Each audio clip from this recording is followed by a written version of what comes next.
The morning air on Kepler 442b felt cold against Staff Sergeant Jake Morrison's face as he led his small team through the ruins of New Geneva Station. The diplomatic outpost had been empty for 6 months now, ever since the Zephyrian Empire decided this whole sector was a war zone. But headquarters wanted them to check every building, every room, just to make sure nothing important got left behind. Morrison's boots crunched on broken glass as he walked through what used to be the main lobby. The place looked like a hurricane had hit it. Chairs were flipped over, papers scattered everywhere, and most of the windows were either cracked or completely shattered. The Zephyrians had really done a number on this place. "Sergeant, you need to see this," called out Private Danny Cooper from across the room. He was kneeling next to a wall panel that had been torn open, exposing a network of maintenance tunnels. Behind it, Morrison walked over and peered into the dark opening. His flashlight beam showed a narrow passage that seemed to go deeper into the station. "What is it, Cooper?" "Sir, I found fresh food wrappers in there. Emergency ration packages. Someone's been living in these tunnels." Morrison frowned. That didn't make sense. The evacuation records showed everyone had left when the order came down. No one was supposed to be here. "Are you sure they're fresh?" Cooper held up a silver wrapper. "This one's dated 3 days ago, sir. And look at this." He pointed his light into the tunnel, revealing what looked like a small sleeping area made from old blankets and cushions. "Stay here," Morrison told his team. "I'm going in to check it out." The tunnel was barely wide enough for Morrison to crawl through. His rifle scraped against the metal walls as he moved forward, following the beam of his flashlight. After about 20 feet, the passage opened up into a larger maintenance room. The air smelled stale, but there were definitely signs that someone had been living here. Emergency food packages were stacked neatly in one corner. A few bottles of recycled water sat nearby. In another corner, Morrison saw what looked like a child's belongings. A small stuffed animal, some drawings on pieces of paper, and a few items he didn't recognize. Then he heard it. A soft whimpering sound coming from behind a large piece of machinery. Morrison lowered his rifle and spoke gently. "Hello? Is someone there? I'm not going to hurt you." The whimpering stopped. For a long moment, everything was quiet. Then, slowly, a small figure emerged from the shadows. Morrison's breath caught in his throat. It was a child, but not a human child. The girl looked to be about 12 years old, with pale blue skin that seemed almost transparent. Her large eyes were a deep purple color, and they stared at Morrison with a mixture of fear and curiosity. Her hair was white as snow and hung down to her shoulders. Morrison had seen pictures of the Veltar before, but never in person. They were one of the peaceful alien species that worked with humans in the diplomatic corps. This girl was definitely Veltar, but what was she doing here all alone? "Hey there," Morrison said softly, setting his rifle down on the floor. "My name is Jake. What's your name?" The girl didn't answer right away. She pressed herself against the wall, watching him carefully. When she finally spoke, her voice was barely a whisper. "Lyra," she said in heavily accented English. "My name is Lyra." Morrison smiled and sat down on the floor, trying to look as non-threatening as possible.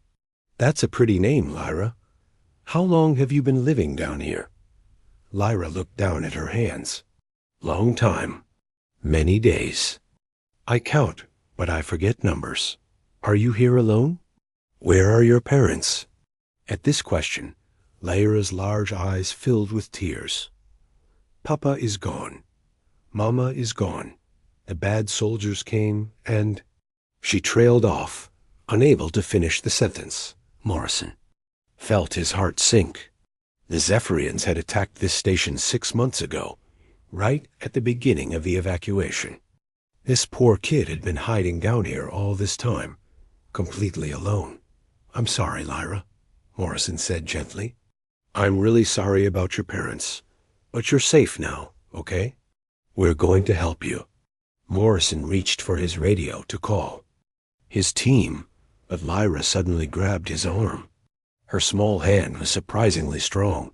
"No," she said urgently. "No more soldiers, please." "It's okay," Morrison assured her. "These are good soldiers, human soldiers. We're here to help." Lyra shook her head. "All soldiers same. They come, they fight, they leave. Always leave." Morrison understood her fear, but he needed to get her out of here and to safety. "Lyra, listen to me. We have food and medicine, and a safe place where you can sleep in a real bed. Don't you want that?" For a moment, Lyra looked tempted. Then she shook her head again. "This is my home now. I wait for Papa here." Morrison's heart broke a little more. The kid was still hoping her father would come back, even after all this time. He didn't have the heart to tell her that wasn't going to happen. "Cooper," Morrison called out. "Come in here, but move slowly." A few minutes later, Private Cooper crawled through the tunnel and emerged into the maintenance room. His eyes went wide when he saw Lyra. "Holy ... Cooper started to say, then caught himself. "I mean, wow, a Veltar kid. I thought they all left." "Apparently.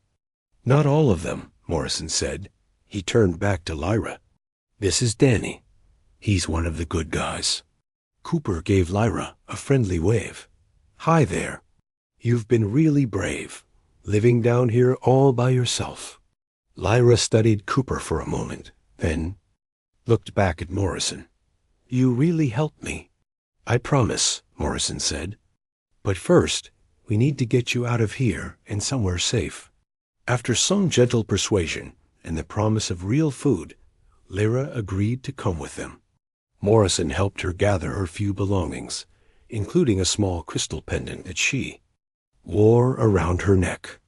"This is from Papa," she explained, touching the pendant.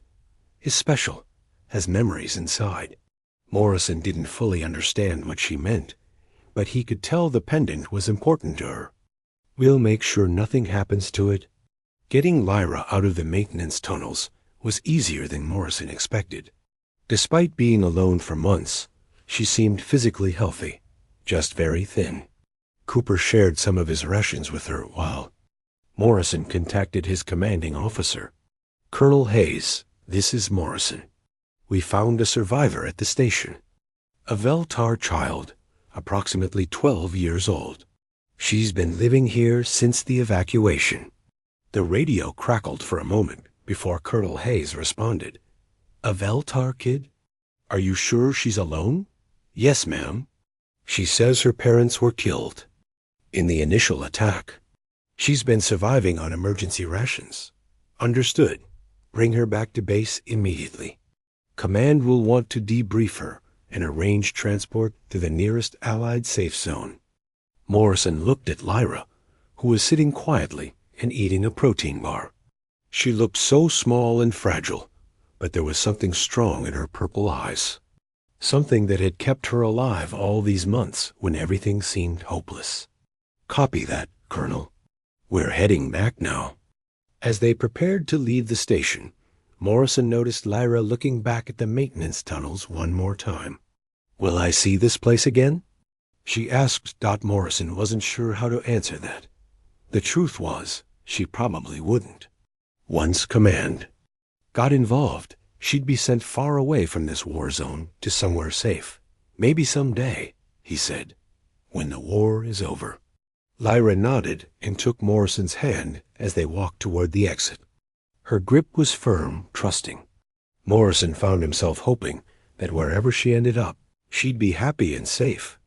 He had no idea that in just a few hours, everything would change, and he'd be the only one standing between this brave little girl and a very dangerous universe. The transport convoy moved slowly through the rocky terrain of Kepler 442b. Morrison sat in the back of the armored vehicle with Lyra, watching her stare out the small window at the alien landscape. She hadn't said much since they left New Geneva. Station just held tight to her crystal pendant and occasionally asked quiet questions about where they were going.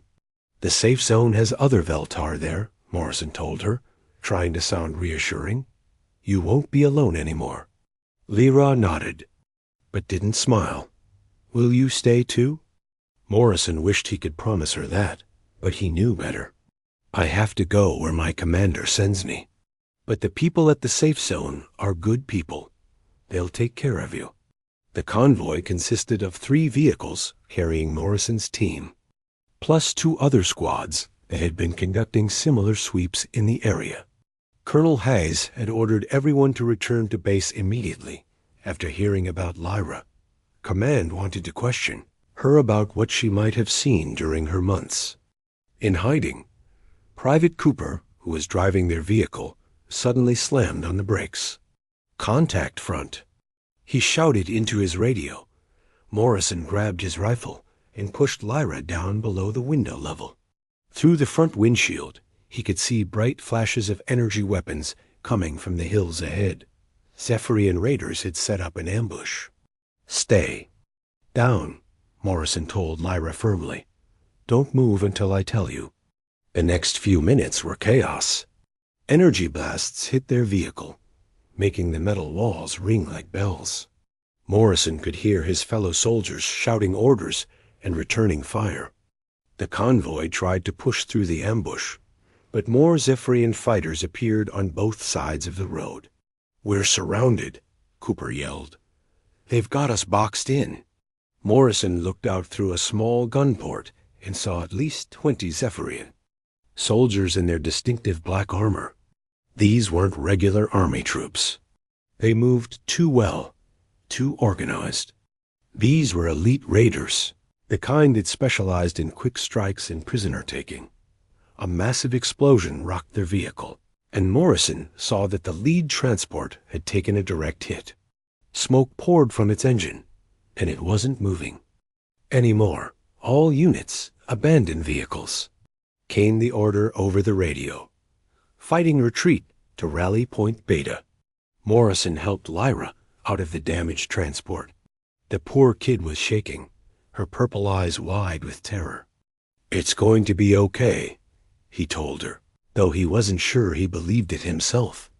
The human soldiers formed a defensive line and began moving toward a cluster of large rocks that would provide better cover. Morrison kept Lyra close to him, one hand on his rifle and the other guiding her along. But the Zephyrians were good at this. They kept up constant pressure, forcing the humans to move faster than they wanted to. In the confusion of smoke and energy blasts, Morrison lost sight of the main group. Cooper, he called out, but got no answer. The sound of weapons fire was moving away from them. Somehow, he and Lyra had gotten separated from everyone else. A Zephyrian soldier appeared from behind a boulder, his weapon aimed right at them. Morrison fired first, and the enemy went down, but the shot had given away their position. More Zephyrians would be coming. This way, Morrison whispered to Lyra, pulling her toward a narrow canyon that led away from the battle. It wasn't the direction his unit had gone, but it was the only way they could escape without being seen. They ran through the canyon for what felt like hours, the sound of fighting growing fainter behind them. Finally, when Morrison was sure they weren't being followed, he stopped to catch his breath and check his equipment. His radio was damaged, probably from the explosion. He could hear static and broken fragments of voices, but nothing clear. His supplies were limited too. He had water for maybe 2 days, food for less than that, and not much ammunition. Lyra sat down on a rock, breathing hard. Where are the others? Morrison tried his radio again, adjusting the frequency. I don't know, but they're soldiers. They know how to take care of themselves. After a few more attempts, Morrison finally got a clear signal. It was Colonel Hayes, and she sounded stressed. Morrison, come in. What's your status? Colonel, This is Morrison. I have the Veltar girl with me. We got separated during the ambush. What's the situation?" There was a long pause before Hayes answered. "Morrison, I need you to listen carefully. The Zephyrians have launched a major offensive across the entire sector. We're pulling all forces back to the core systems." Morrison felt a cold feeling in his stomach. "What about extraction, Mom?" "We just need pickup coordinates." Another pause. "Morrison, there is no extraction. The evacuation ships are already gone. Every available transport is being used to get our main forces out before the Zephyrians cut off the hyperspace routes." Morrison stared at the radio in disbelief. "Colonel, are you saying we're being left behind?" "I'm saying the war has changed, Sergeant. High Command has decided this sector is no longer defendable. All personnel have been ordered to reach evacuation point, Charlie, within 48 hours, or ... double quotes, Hayes's voice trailed off. "Or what, Colonel?" "Or you'll be classified as missing in action." "Morrison, I'm sorry. There's nothing I can do. The nearest evacuation point is 200 kilometers from your current position, through enemy territory. If you can make it there in the next 2 days, there might still be a transport waiting." Morrison looked at Lyra, who was watching him, with those big purple eyes. She didn't understand the conversation, but she could tell something was very wrong. "What about the girl, Colonel? She's just a kid." Hayes's voice turned cold and professional. "The mission parameters have changed. Sergeant, the Alliance cannot spare resources for non-essential personnel. I'm sorry, but one alien refugee is not worth risking additional lives or equipment." Morrison felt anger rising in his chest. "Non-essential? She's a child." "She's not human, Morrison. And right now, we barely have enough ships to evacuate our own people. That's the reality of the situation." The radio went quiet for a moment. When Hayes spoke again, her voice was softer. "Jake, I've known you for 5 years. You're a good soldier and a good man, but sometimes we have to make hard choices. Get to evacuation point, Charlie, if you can.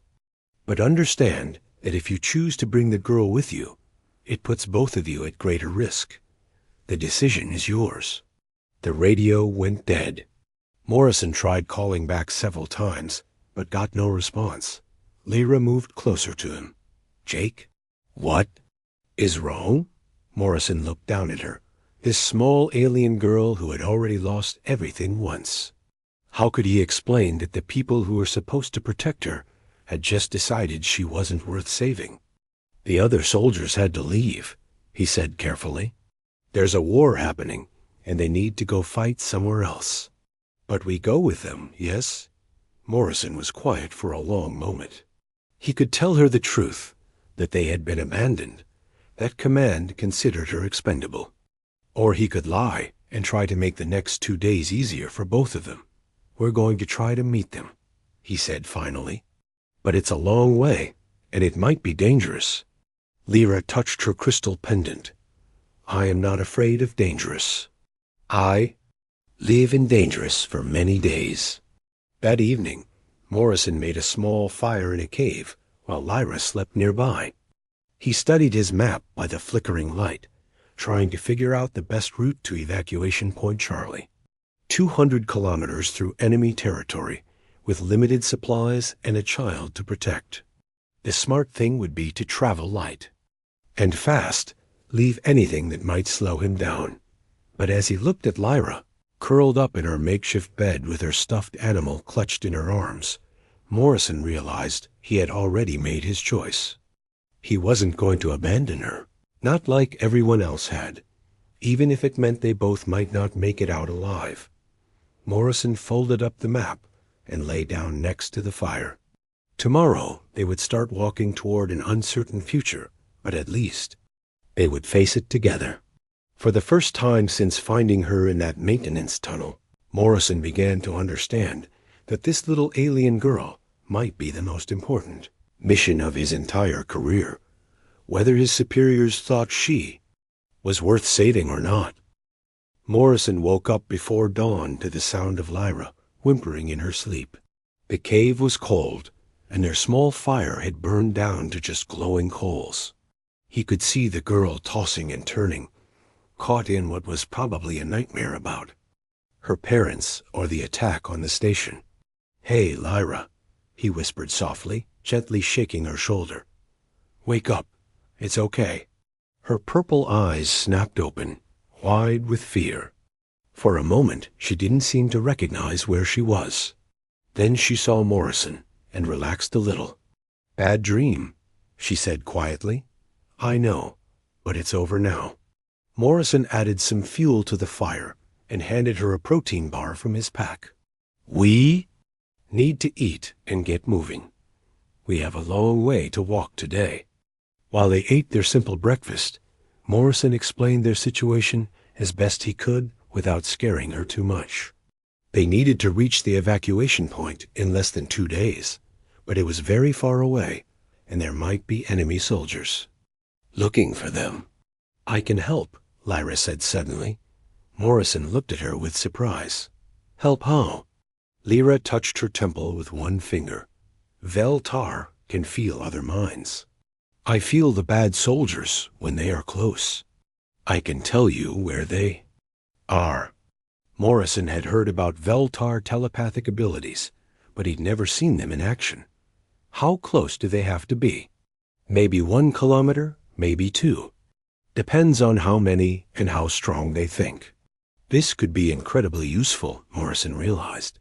With advance warning about enemy positions, they might actually have a chance of avoiding the Zephyrian patrols. They packed up their few belongings and left the cave just as the sun was rising.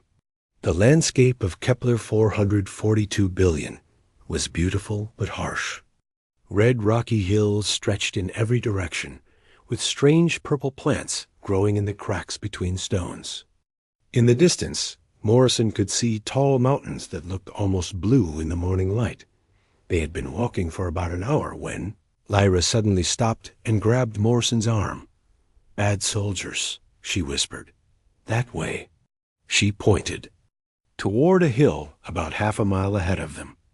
Morrison pulled out his binoculars and scanned the area. At first he didn't see anything, but then he caught a glint of sunlight reflecting off metal. There was definitely something up there. "How many?" he asked. Lyra closed her eyes and concentrated. 4, maybe 5. They are ... how you say. Looking for something. Looking for them, most likely. Morrison studied his map and found an alternate route that would take them around the hill. It would add several hours to their journey, but it was better than walking into an ambush. "Good work," he told Lyra. "You might have just saved our lives." As they walked the longer route, Morrison began teaching Lyra basic survival skills. He showed her how to move quietly, how to use natural cover to stay hidden, and how to read the signs that other people had passed through an area. Lyra was a quick learner. Within a few hours, she was walking almost as quietly as Morrison himself. Her natural agility helped too. The Vel-Tar seemed to be naturally graceful, able to step carefully even on loose rocks and uneven ground. "On my world," Lyra told him. As they rested in the shade of a large boulder, children learned to move quiet in the forests. Is part of our ... how you say. Growing up. Culture, Morrison supplied. "It's part of your culture." "Yes, culture. We live with nature, not fight it, not like Zephyrians. They break everything." Morrison could hear the sadness in her voice when she mentioned the Zephyrians. "Tell me about your home," he said. "What was it like before the war?" Lyra's eyes lit up as she described her homeworld. She talked about cities built in harmony with giant trees, about crystal gardens that sang in the wind, and about the great libraries where her people stored their memories and knowledge. Her English was getting better as they talked, and Morrison found himself genuinely interested in learning about Vel-Tar culture. "My papa was teacher," she said. "He teach young ones about the old ways, about peace and understanding. He say all species can learn to live together if they try. He sounds like a wise man, Morrison said. Mama was healer. She could touch hurt animals and make them better. I have little bit of that gift too. Lyra held up her hands, and Morrison could see a faint blue glow around her fingers. But I am not strong like Mama. On their second day of walking, they ran into their first real crisis. A sudden storm rolled in from the mountains, bringing with it sheets of rain and dangerous lightning. Morrison knew they needed to find shelter immediately, but they were crossing an open plain with nowhere to hide. That's when Lyra surprised him again. "This way," she said, tugging on his sleeve. "I feel something." She led him to what looked like just another rocky outcrop, but when they got closer, Morrison could see there was a narrow opening between the stones. It was barely wide enough for them to squeeze through, but inside they found a dry cave system. "How did you know this was?" "Here?" Morrison asked. "Animals," Lyra explained. "I feel their minds. They use this place when storms come. They show me the way." They spent the rest of the day in the caves while the storm raged outside. Morrison used the time to check his equipment and plan their route for the next day. Meanwhile, Lyra explored the cave system with her natural curiosity. "Jake," she called from deeper in the cave. "Come see."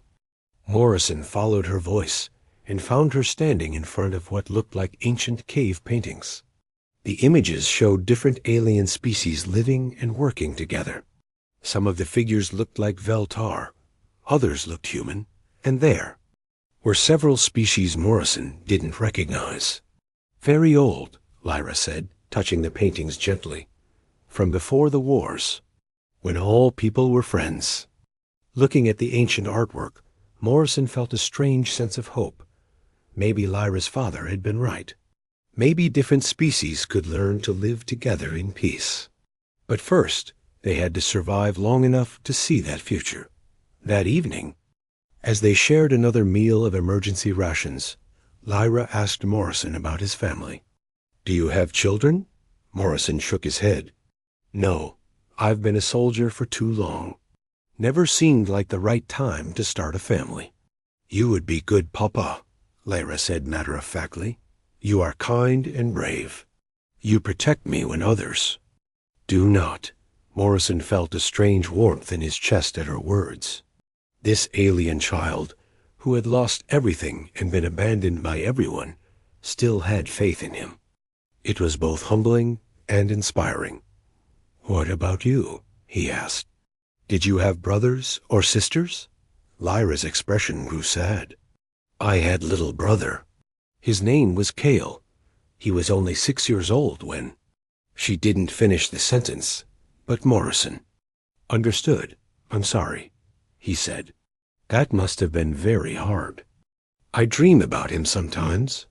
And Mama and Papa, they tell me to be strong, to keep going. They say I have important things to do." On their third morning, Morrison woke to find Lyra sitting at the cave entrance, staring out at the landscape with an intense expression.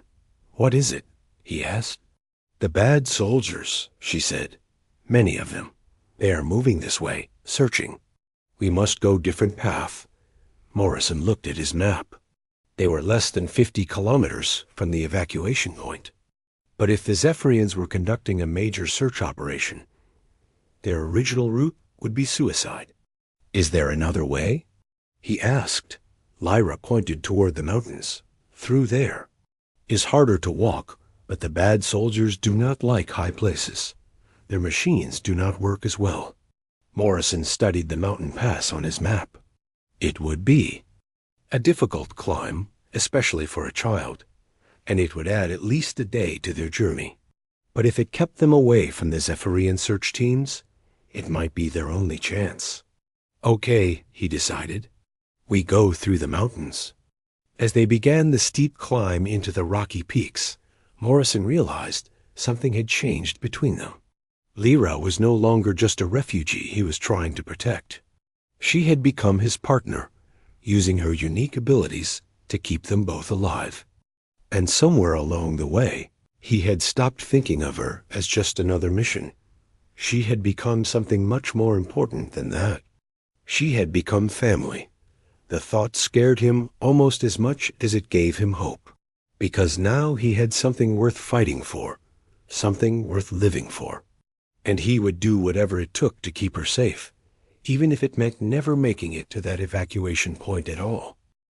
Morrison and Lyra reached the evacuation point just as the sun was setting on their fourth day of travel.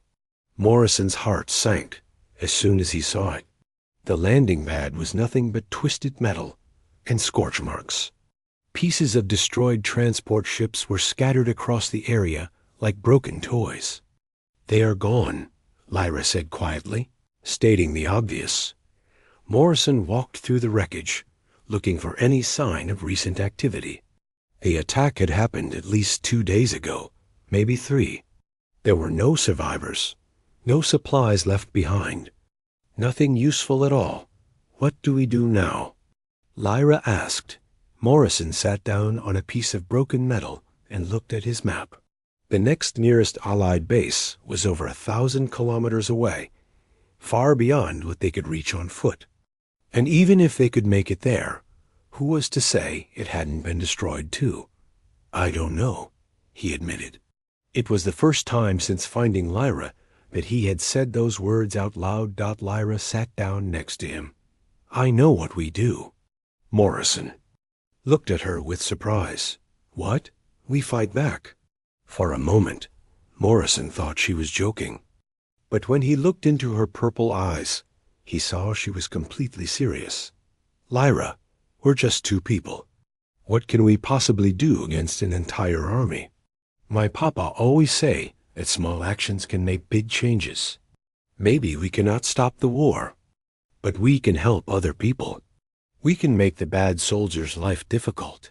Morrison considered this. They had no way off the planet, no support coming, and limited supplies. Their choices were to hide and hope they could survive until the war ended, or... "You want to fight the Zephyrians," he said. "Yes, they take my family. They take your friends. They think they win everything. But maybe they are wrong." That night, as they camped in the ruins of the evacuation point, Morrison found himself actually thinking about Lyra's idea. He was a trained soldier with years of combat experience. She had telepathic abilities that could give them a huge advantage in gathering intelligence. And the Zephyrians would never expect a resistance movement consisting of 1 human and 1 alien child. "If we do this," he told her, "it will be very dangerous. More dangerous than just trying to hide and survive." "I know," Lyra said, "but hiding is not living. Fighting back is living." The next morning, Morrison made his decision. "Okay," he told Lyra. "We fight, but we do it smart. We're not going to charge into battle like heroes in a movie. We're going to be ghosts." Their first target was a Zephyrian supply convoy that Lyra detected using her telepathic abilities. She could sense the driver's minds from almost 2 kilometers away, giving Morrison plenty of time to set up an ambush. Morrison used his remaining explosives to create a roadblock, forcing the convoy to stop. Then he picked off the guards with precise rifle shots from a hidden position. The whole attack took less than 10 minutes, and by the time Zephyrian reinforcements arrived, Morrison and Lyra were long gone.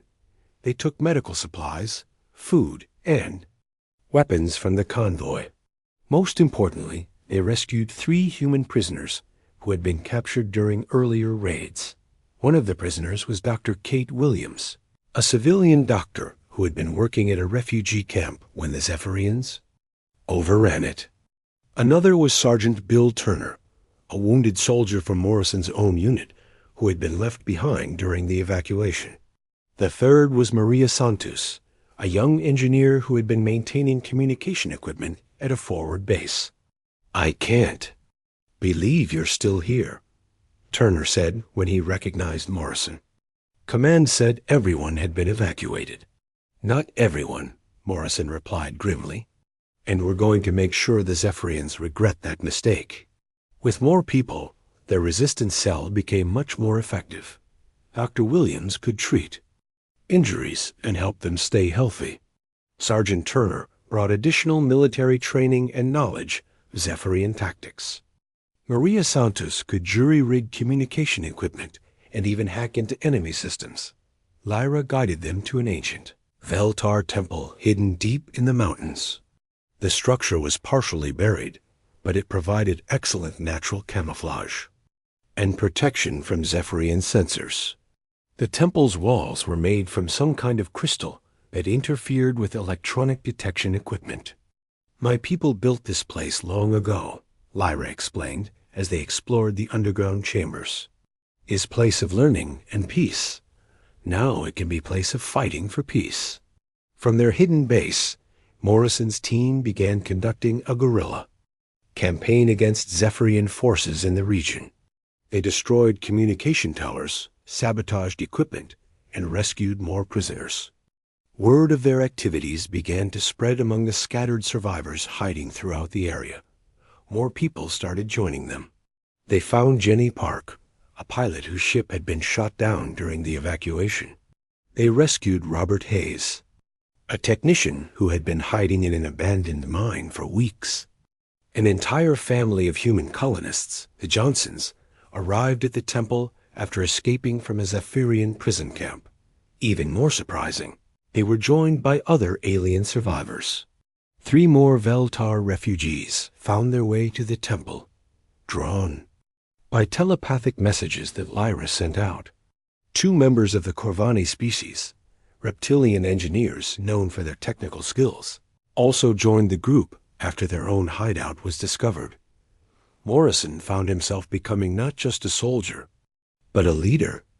People looked to him for guidance and protection, and increasingly they looked to Lyra as well. Despite being the youngest member of their group, her telepathic abilities made her invaluable for planning operations. The bad soldiers are bringing big machines to the valley, she reported after one of her mental scouting missions. They want to build new base there. Morrison studied his maps. If the Zephyrians established a major base in that valley, it would make life much harder for all the survivor groups in the region. We can't let that happen, he decided. But hitting a construction site with heavy equipment will be different from ambushing supply convoys. The attack on the construction site was their most ambitious operation yet. Using information provided by Lyra's telepathic reconnaissance, they were able to identify the exact locations of guards, equipment, and key personnel. Morrison led one team in a diversionary attack from the north, while Turner took another team to plant explosives on the construction vehicles. Meanwhile, Maria Santos used portable communication equipment to hack into the Zephyrian command network and create confusion by sending false orders. The operation was a complete success. They destroyed millions of credits worth of construction, equipment, and set back the Zephyrian base construction by months. More importantly, they captured several high-ranking Zephyrian officers who provided valuable intelligence about enemy plans, but their success came with a price. The Zephyrian commander in the sector, General Cross, became personally involved in hunting down what he assumed was a large and well-equipped resistance force.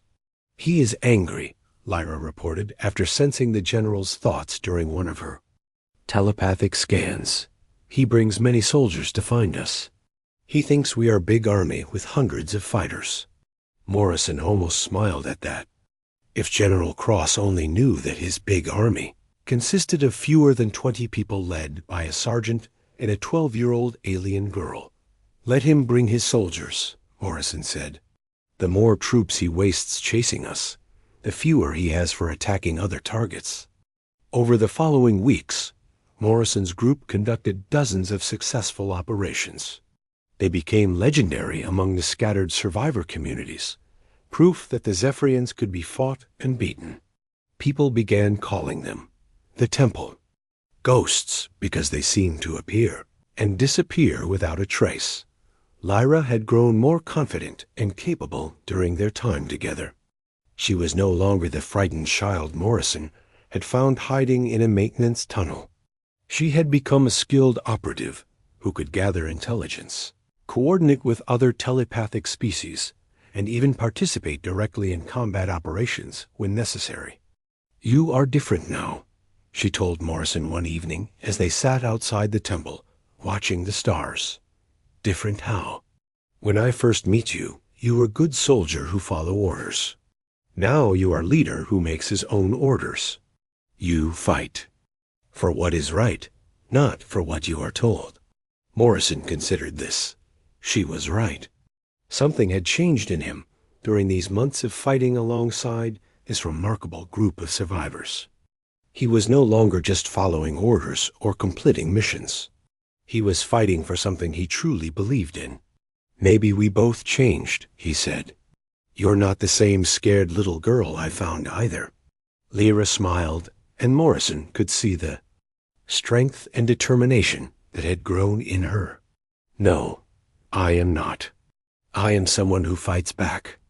As they prepared for sleep that night, Morrison realized that despite everything they had lost, despite being abandoned and left for dead, they had built something important here. They had created a family of fighters, a community of survivors, who refused to give up Dot, and tomorrow they would continue their war against those who thought they could destroy everything good in the galaxy. 6 months had passed since Morrison and Lyra first started their resistance movement. The temple ghosts had grown from a desperate band of survivors into something that was making the Zephyrian Empire take notice. Morrison stood in the main chamber of their hidden base, looking at a map covered with red marks showing their successful operations. 23 supply convoys destroyed, reported Sergeant Turner. 15 communication towers taken down. 4 prisoner camps liberated. And the construction of their main base is still months behind schedule.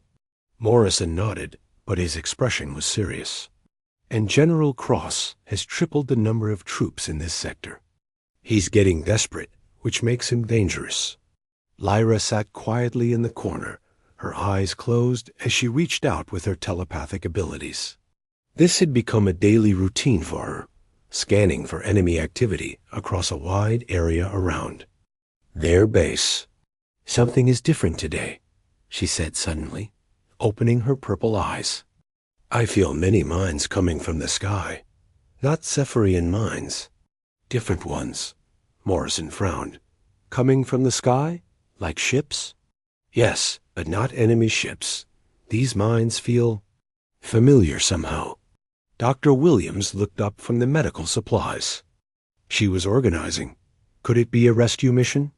Maybe the Alliance finally decided to come back. Morrison didn't want to get anyone's hopes up, but he couldn't ignore the possibility.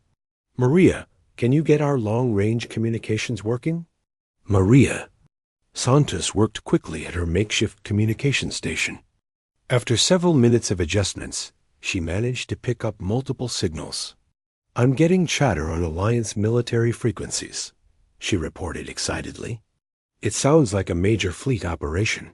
They're talking about retaking the sector." Morrison felt a mix of emotions. Relief that the Alliance had finally returned, but also anger that it had taken them so long. "Can you contact them directly?" "I'm trying, but they're using new encryption codes.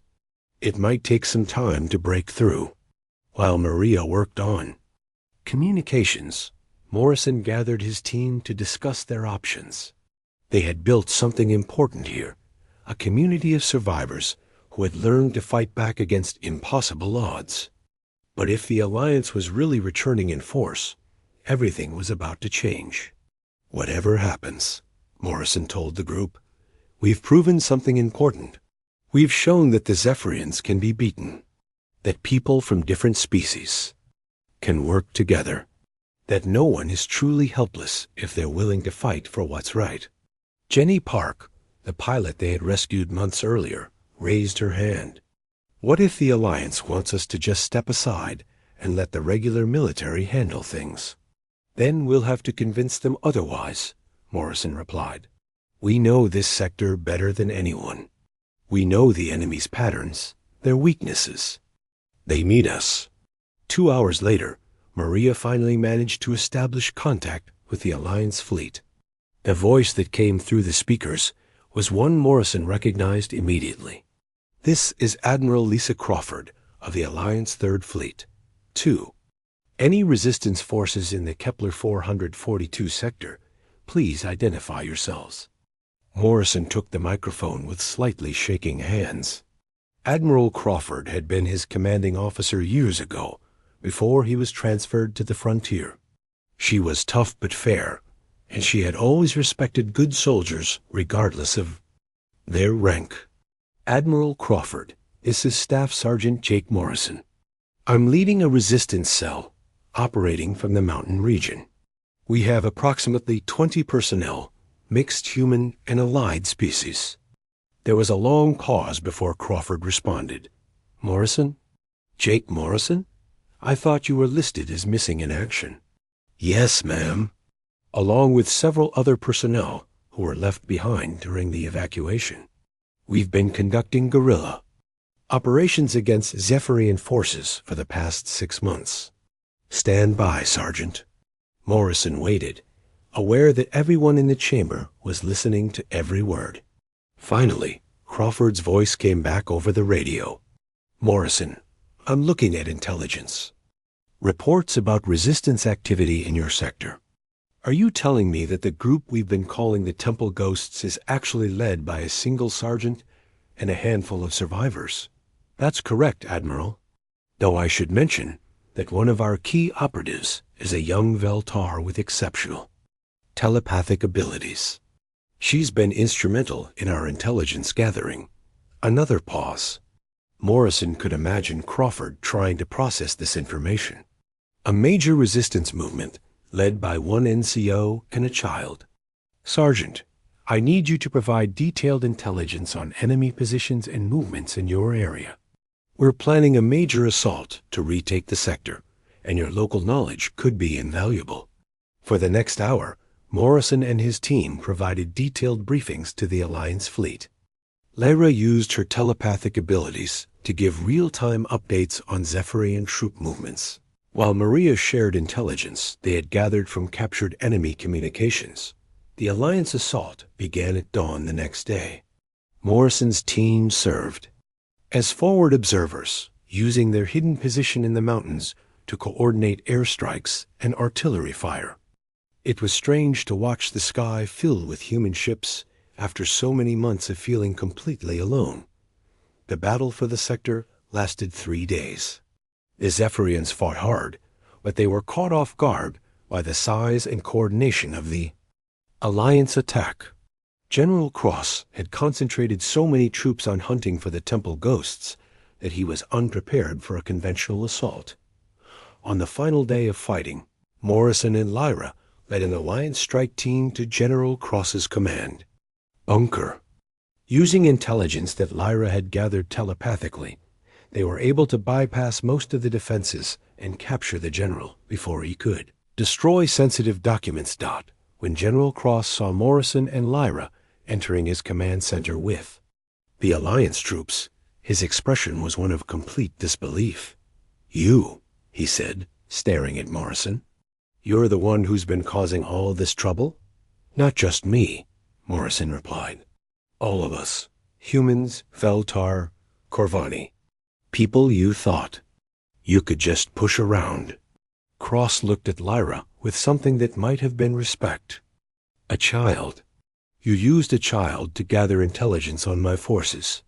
"She's not just a child," Morrison said firmly.